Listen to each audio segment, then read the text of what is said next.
Oke, bismillahirrahmanirrahim. Assalamualaikum warahmatullahi wabarakatuh. Yang saya hormati Bapak Budi Nur Iman selaku dosen pengampu dari mata kuliah K3 dan Standar Internasional.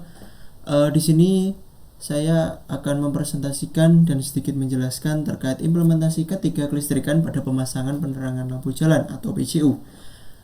Sebelum menuju ke slide berikutnya, di sini saya mohon izin untuk memperkenalkan diri terlebih dahulu. Perkenalkan, nama saya Muhammad Afif Prasetyo. Saya dari kelas 3D4 Elektronika B dengan NRP 21206000032. Ya, untuk yang pertama di sini saya akan membahas terkait definisi.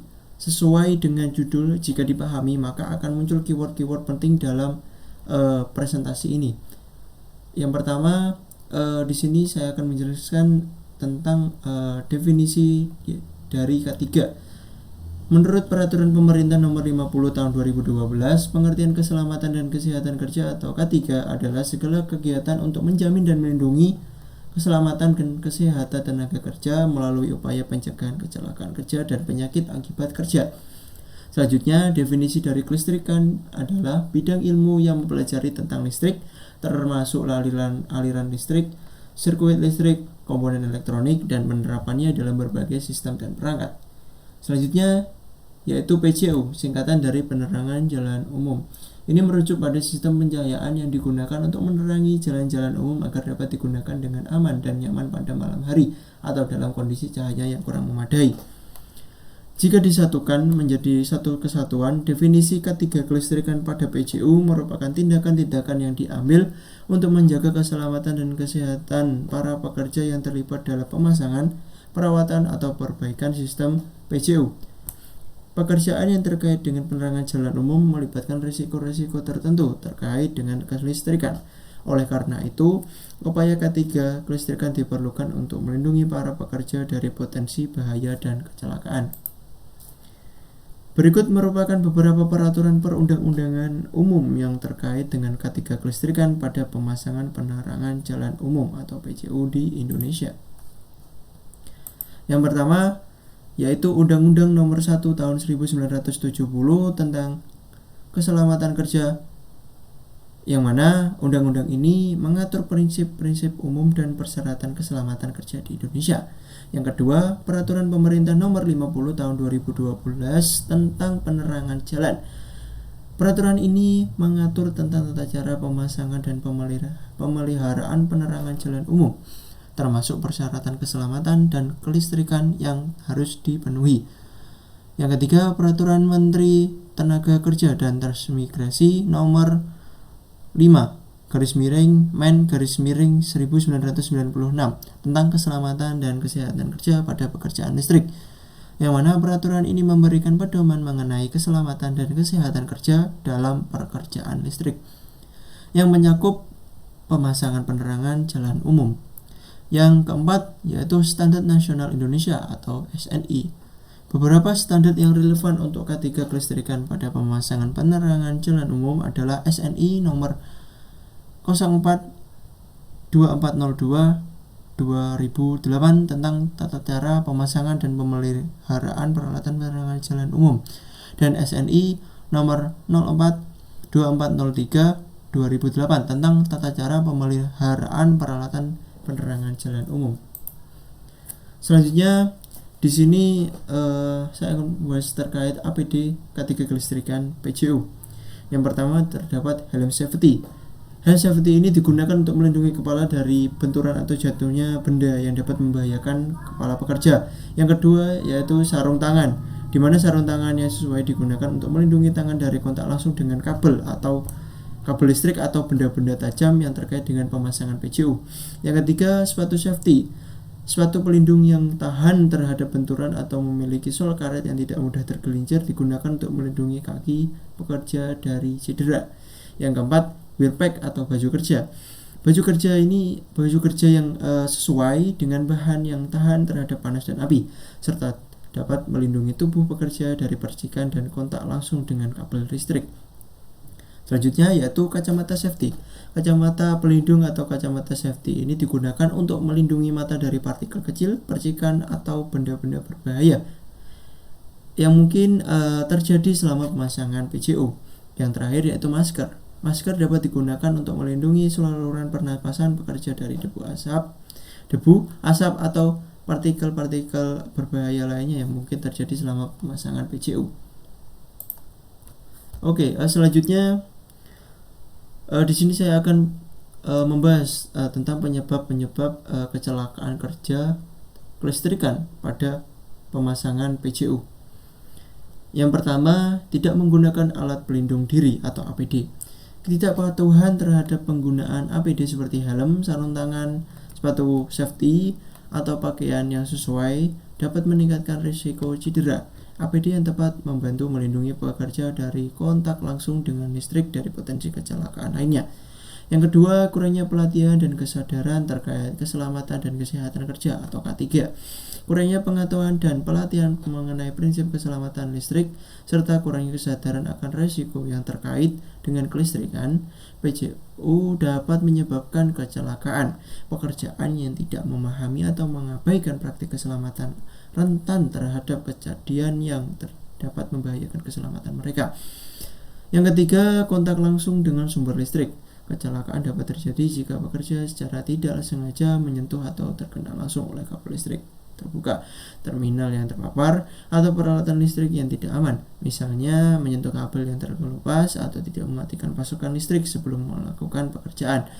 Yang keempat, kurangnya pemeliharaan dan inspeksi. Peralatan yang rusak, kabel yang terkelupas, atau peralatan listrik yang tidak berfungsi dengan baik dapat menyebabkan kegagalan sistem atau bahaya listrik.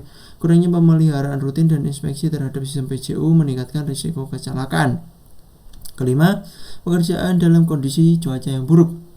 Melakukan pekerjaan pada sistem PCU dan kondisi cuaca yang buruk seperti hujan, angin kencang, atau petir dapat meningkatkan risiko kecelakaan listrik.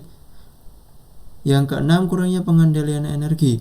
Ketidakpatuhan terhadap prosedur pengendalian energi seperti tidak mematikan pasokan listrik atau tidak mengisolasi peralatan dengan benar sebelum melakukan pekerjaan dapat menyebabkan kecelakaan listrik yang serius.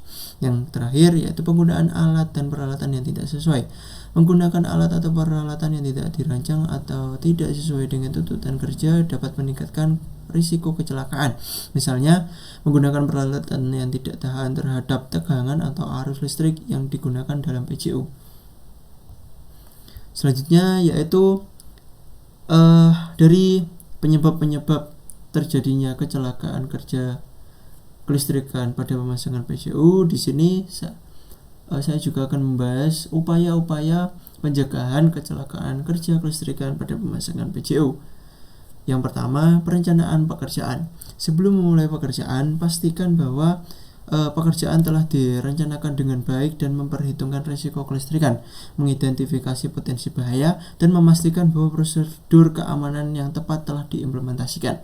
Yang kedua, penunjukan penanggung jawab. Memastikan bahwa ada penanggung jawab yang ditunjuk untuk setiap pekerjaan yang melibatkan risiko kelistrikan di PCU. Penanggung jawab harus memiliki pengetahuan dan keterampilan yang cukup untuk mengidentifikasi bahaya dan mengambil tindakan yang tepat untuk menghindari kecelakaan kelistrikan. Yang ketiga, penggunaan alat pelindung diri atau APD. Memastikan pekerja menggunakan APD yang sesuai untuk melindungi diri dari bahaya kelistrikan. APD yang digunakan harus dirancang khusus untuk melindungi pekerja dari risiko kelistrikan dan harus dipilih dengan hati-hati untuk pekerjaan yang dilakukan. Yang keempat, penggunaan peralatan yang tepat. Memastikan bahwa pekerja menggunakan peralatan yang tepat dan aman untuk pekerjaan yang dilakukan. Peralatan yang digunakan harus teruji dan dilengkapi dengan pelindung yang sesuai untuk melindungi pekerjaan dari kejutan listrik. Terus yang kelima adalah pelatihan keselamatan dan kesehatan kerja terkait kelistrikan. Berikut memberikan pelatihan keselamatan kerja yang cukup pada para pekerja sebelum mereka memulai pekerjaan di PCU. Pelatihan ini harus meliputi pengetahuan tentang bahaya kelistrikan, prosedur keselamatan, dan penggunaan peralatan pelindung diri atau APD.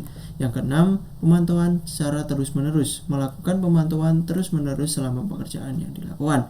Memastikan bahwa pekerja selalu waspada terhadap potensi bahaya kelistrikan dan siap untuk mengambil tindakan jika terjadi suatu situasi yang darurat. Yang ketujuh adalah komunikasi yang efektif.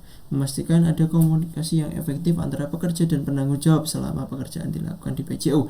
Komunikasi yang efektif dapat membantu menghindari kecelakaan dan memungkinkan pekerja untuk mengambil tindakan yang tepat jika terjadi situasi yang darurat.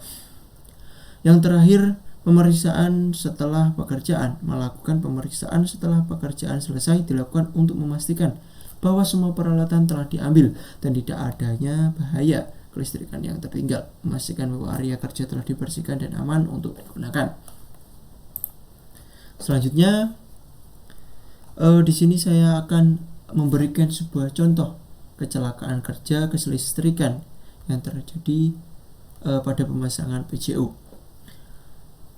Dilansir dari kompastv.com, yaitu pada tanggal 5 September tahun 2022, telah terjadi kecelakaan kerja di Kota Palu, Sulawesi Tengah, di mana insiden ini menelan korban sebanyak 8 orang, yang mana 3 orang tewas dan 5 orang lainnya mengalami kritis. Dan setelah dilakukan penelusuran, ternyata ditemukan penyebab-penyebabnya. Antara lain, yang pertama adalah pelanggaran prosedur keselamatan dan kesehatan kerja tentang kelistrikan. Kurangnya kepatuhan terhadap prosedur keselamatan kerja yang ditetapkan dapat menyebabkan kecelakaan. Misalnya, pengabaian terhadap penggunaan alat pelindung diri atau APD, ketidakpatuhan terhadap prosedur pengoperasian yang aman, atau penyelewengan terhadap standar keselamatan kerja yang berlaku, yang mana para pekerja tersebut tidak memakai safety atau tidak memakai alat pelindung diri, bahkan hanya memakai sandal jepit saja, menurut salah satu penanggung jawab.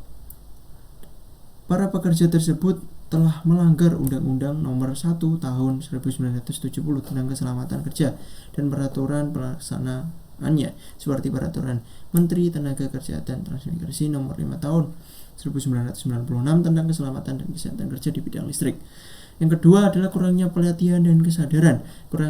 Kekurangan pelatihan atau pemahaman yang tidak memadai tentang keselamatan kerja dapat meningkatkan risiko terjadinya kecelakaan. Para pekerja harus memiliki pengetahuan yang memadai tentang tindakan pencegahan, identifikasi bahaya, dan tindakan darurat yang diperlukan dalam pekerjaan mereka. Yang ketiga adalah kurangnya pengawasan dan manajemen. Kurangnya pengawasan dan manajemen yang efektif dapat menyebabkan pelanggaran prosedur keselamatan tidak terdeteksi atau tidak ditangani dengan tepat. Kepemimpinan yang kuat dan pengawasan yang aktif diperlukan untuk memastikan bahwa semua anggota tim mematuhi protokol keselamatan yang ditetapkan. Yang terakhir adalah kesimpulan. Jadi dari presentasi ini dapat ditarik kesimpulan bahwa membangun budaya keselamatan yang kuat di tempat kerja adalah kunci untuk mencegah kecelakaan, terutama terkait tentang kelistrikan. Seluruh tim harus memiliki sikap yang positif terhadap ketika kelistrikan dengan memprioritaskan keselamatan, berbagi informasi, saling mengingatkan, dan bekerja sama untuk mengatasi masalah keselamatan.